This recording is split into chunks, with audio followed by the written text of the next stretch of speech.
حال ہی میں ایک اداکار نے دوسری شادی کی جس پر لوگوں نے کافی تنقید کا نشانہ بنایا، حالانکہ اس سے پہلے ان کی دوستی تھی تو کوئی برا نہیں کہہ رہا تھا۔ یہ ہماری عوام کی کس طرف جا رہی ہے؟ عوام سے پوچھ کے بتاؤں گا بھائی کس طرف جا رہی ہے۔ اداکار نے دوسری شادی کی ہے، یہ کس نے پرچہ بھیجا ہے؟ پہلی کو طلاق دینا تو اچھا کام نہیں تھا نا۔ بہرحال اچھا کیا دوسری شادی کی، میں تو کہتا ہوں 3 اور کر لو۔ ابھی تک میرے حساب سے اچھا کیا نہیں ہے، صحیح ہے نا؟ میرے حساب سے ابھی تک فل اچھا کام ہوا نہیں۔ یہ ہمارا معاشرہ دوستیوں کو برا نہیں سمجھا جاتا، نکاح کو کیا سمجھا جاتا ہے؟ یہ چل رہا ہے مارکیٹ میں۔ گدا ناپاک ہو جائے تو کیسے دھویا جائے؟ گدا جب ناپاک ہو جائے گا تو گدے کے نیچے رکھیں ٹب، سمجھ رہے ہیں؟ یہ کوئی مشکل کام ہے؟ کہہ رہے ہیں گدا کیسے پاک کریں تو بڑا مشکل کام ہے۔ کوئی مشکل نہیں ہے، گدے کے نیچے کیا رکھیں؟ ہاں، پہلے گدا ہٹائیں بیڈ سے، یہ مشکل کام ہے؟ بلکہ بیڈ پہ رکھے رکھے بھی ہو سکتا ہے۔ یہ بیڈ کے نیچے لے جائیں ٹب، خالی ٹب، گدے کے اوپر ڈالیں پانی، اسے ہاتھ سے رگڑیں، کوئی صابن سے بھی مل دیں تو اور اچھا بات، اور یہ اس طرح ڈالتے رہیں، پانی اوپر سے جاتا رہے گا نیچے سے نکلتا رہے گا، تھوڑی دیر میں پاک ہو جائے گا۔ جب خیال ہو کہ یار نجاست ختم ہو گئی ہے تو پاک ہو جائے گا۔ آپ کہہ سکتے ہیں گدا گیلا ہو جائے گا، یہ تو بڑی ٹینشن ہے، تو پیشاب کرنے سے بھی تو گیلا ہی ہوا تھا نا، وہ گندگی برداشت ہے، پاک کرنا برداشت نہیں ہے۔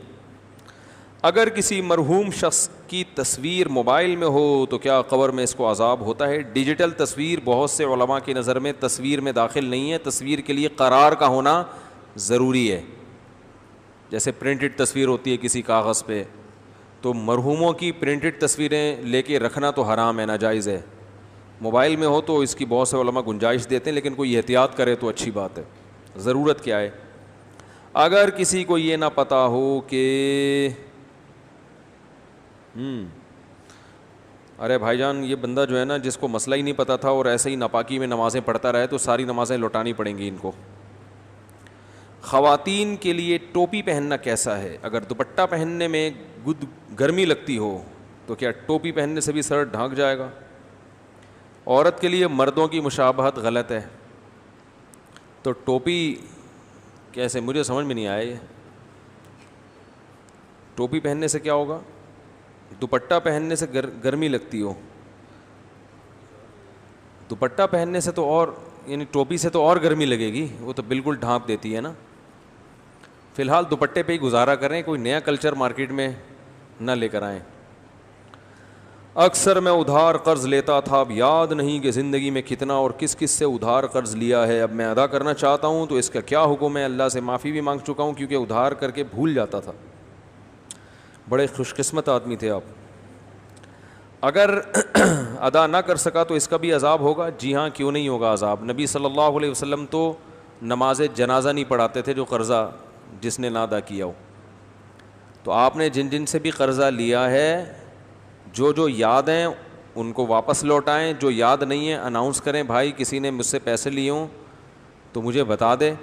پوری کوشش کے باوجود پھر بھی اگر کوئی نہ ملے تو پھر اتنی رقم تھوڑی تھوڑی کر کے صدقہ کر دیں اصل مالک کی طرف سے، ٹھیک ہے نا؟ یکمشت مشکل ہو تو تھوڑا تھوڑا کر کے کر دیں۔ کیا خودکشی کرنے والے شخص کی بخشش ہوتی ہے؟ اگر کسی شخص کی ساری زندگی نیک کاموں میں گزری ہو لیکن وہ خودکشی کر لے تو کیا آپ اس کے لیے بخشش کی دعا کر سکتے ہیں؟ ساری زندگی نیک کاموں میں گزری، خودکشی کر کے مر گیا تو نیکیاں ہو گئیں برباد۔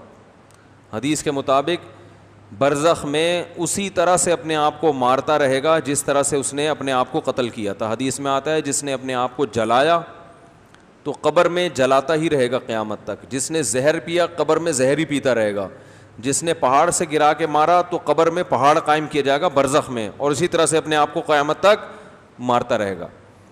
باقی اس کے لیے بخشش کی دعا کرنی چاہیے کیونکہ مسلمان ہے، اور اللہ معاف کرنا چاہے تو اللہ پہ کوئی پابندی لگا نہیں سکتا، تو اس لیے معافی کی دعا مانگنی چاہیے، شاید اللہ بخش دے۔